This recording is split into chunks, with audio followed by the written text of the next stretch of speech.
Polri itu diciptakan sebagai satuan khusus kontra terorisme yang tentunya memiliki kemampuan untuk menumpas setiap aktivitas terorisme di tanah air. Artinya, tugas Densus itu adalah untuk menumpas setiap aktivitas terorisme. Terkait dengan pernyataan KKB yang disampaikan sebagai terorisme, tentunya dalam penanganan setiap aktivitas terorisme, keterlibatan Densus pasti ada. Tentunya Densus 88 akan siap membantu satuan tugas operasi Nemangkawi yang saat ini sudah bertugas. Karena selama ini banyak sekali pendukung-pendukung dari kelompok-kelompok LSM maupun bahkan organisasi-organisasi internasional, bahkan komunitas-komunitas internasional, termasuk juga state actors, negara-negara tertentu yang mendukung perjuangan OPM itu. Padahal itu adalah perjuangan kelompok teroris yang sebenarnya tidak boleh didukung oleh dunia. Jadi dengan adanya pelabelan penyebutan OPM sebagai organisasi teroris itu sudah sebenarnya sudah sesuai dengan situasi dan kondisi yang sebenarnya.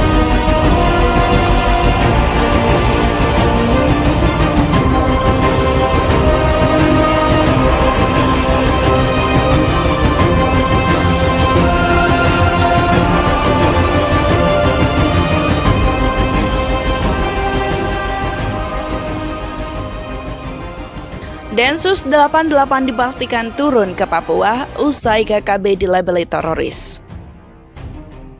Detasemen Khusus atau Densus 88 Anti Teror Polri dipastikan turun ke Papua untuk memberangus kelompok kriminal bersenjata atau KKB usai dilabeli terorisme. Densus 88 masih menunggu perintah Kapolri Listio Sigit Prabowo. Tentunya Densus 88 akan siap membantu Satuan Tugas Operasi Nemangkawi yang saat ini sudah bertugas dalam rangka memburu KKB di Papua. Saat ini masih menunggu perintah dari Kapolri, kata Kabag Penum Humas Polri Kombes Ahmad Ramadan di Jakarta 1 Mei 2021. Ramadan menyebut Densus 88 memiliki tugas dan wewenang khusus dalam menanggulangi aksi teror di Indonesia, sehingga Densus 88 memiliki wewenang dalam pencarian anggota KKB.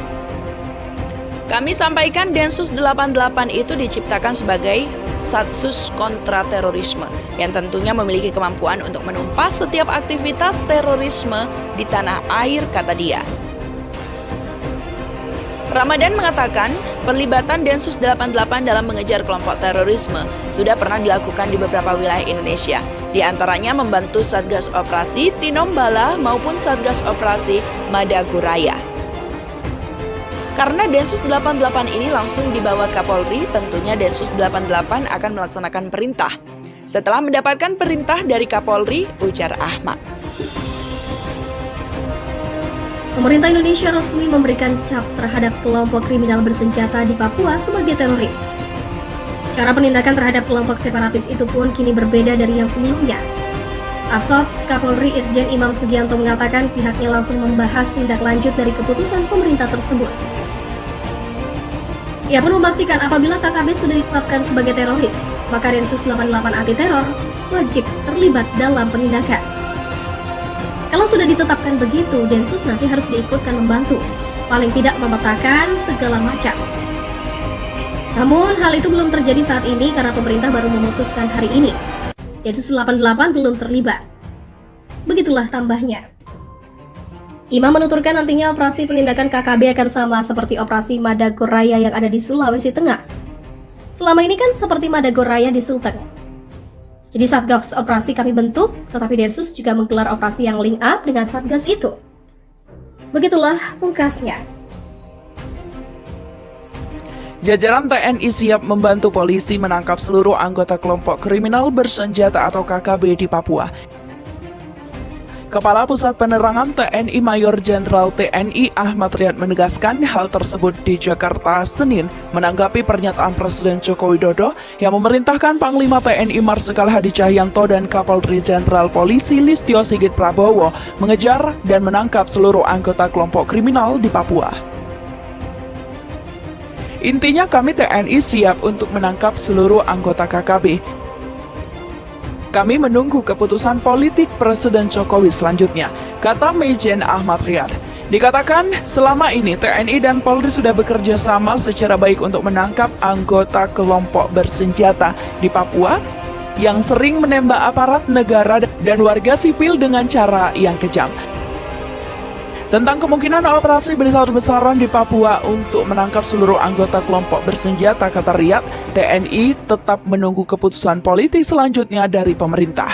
Sebelumnya Jokowi memerintahkan Cahyanto dan Sigit untuk menangkap seluruh anggota kelompok bersenjata setelah serangan yang menewaskan Kepala BIN Daerah Papua Brigadir Jenderal TNI I Gusti Putudani Minggu 25 April di Beoga, Kabupaten Puncak, Papua. Ini adalah korban serangan kelompok bersenjata dengan pangkat paling tinggi yang pernah terjadi selama ini, yaitu Brigadir Jenderal TNI. Jokowi dalam konferensi pers di Istana Merdeka, Jakarta pada Senin menegaskan tidak ada tempat bagi kelompok kriminal di wilayah tanah air Indonesia, termasuk Papua.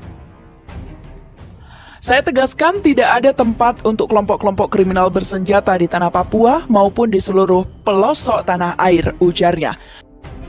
Presiden Jokowi menyampaikan duka cita mendalam dan menaikkan pangkat satu tingkat lebih tinggi kepada Brigadir Jenderal TNI I Gusti Putudani atas pengabdian, dedikasinya, dan pengorbanannya yang telah dilakukannya. Atas nama bangsa, rakyat, dan negara, saya sampaikan duka cita mendalam kepada keluarga yang ditinggalkan, ujarnya. Denny pada Minggu 25 April terjebak dalam arena kontak tembak dengan kelompok bersenjata saat Satuan Tugas BIN dan Satgas TNI Polri dalam perjalanan menuju Kampung Dambet, Distrik Beoga, Kabupaten Puncak, Papua, Minggu 25 April. Putudani diketahui turun langsung karena hendak mengobservasi lapangan guna mempercepat pemulihan keamanan di sana.